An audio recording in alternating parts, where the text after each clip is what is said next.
Let's stop pretending the sequel trilogy didn't matter. Let's stop acting like it was some kind of throwaway fan fiction. Because here's the truth. The sequel trilogy dared to do what no Star Wars film before it had the guts to do. It broke the myth of legacy and made Star Wars about something deeper than bloodlines. You want to talk about lore? Fine. Let's talk about the fact that Rey, a so-called nobody, becomes the spiritual successor not just to the Jedi, but to the Force itself. That's not bad writing. That's the evolution of the mythology. For decades we were told that only Skywalkers could shape the galaxy. That power came from heritage. But Rey flips that on its head. The Force chooses her, not because of who her family is, but because of who she chooses to be. That's Star Wars at its core. And then there's Ben Solo. A character who embodies the tragedy of Anakin Skywalker better than the prequels ever managed. He's the legacy child.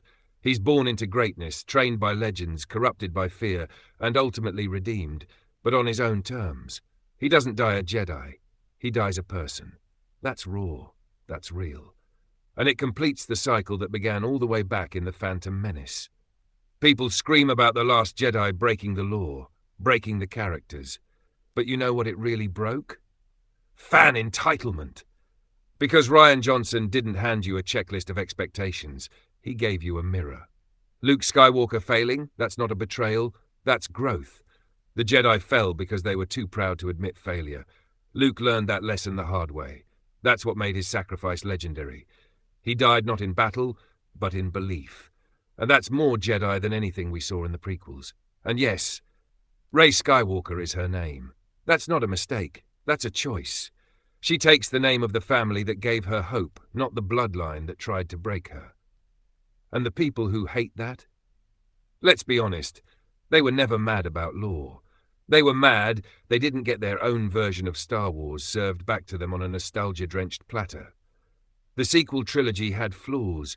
Every Star Wars trilogy does. But at least it had the guts to challenge its own mythology. At least it dared to ask, what if the Force doesn't belong to one family, one legacy, one destiny? What if anyone, even a scavenger from Jakku, can become more powerful than Palpatine himself? That's not fan service. That's faith.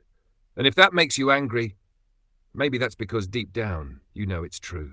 And let's not ignore the deeper lore here. The Force evolved in the sequels.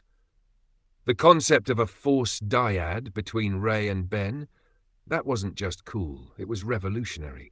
Two beings, connected beyond space and time, able to transfer matter, heal life, see each other across galaxies. It's the most advanced Force connection we've ever seen. Not even Anakin and Obi-Wan had that kind of bond. Not even Yoda sensed that kind of power. This wasn't just a power-up, it was a new layer of Force mythology. The kind of thing George Lucas hinted at with the Mortis gods and never fully explored. And still, fans dismissed it because it didn't look like what they expected. But that's the point. The sequel trilogy didn't recycle the same tired Jedi-Sith tropes. It expanded them. It dared to say that the Force is still unfolding, still mysterious, still choosing. If you think that's bad storytelling, then maybe you never really understood what Star Wars was about in the first place.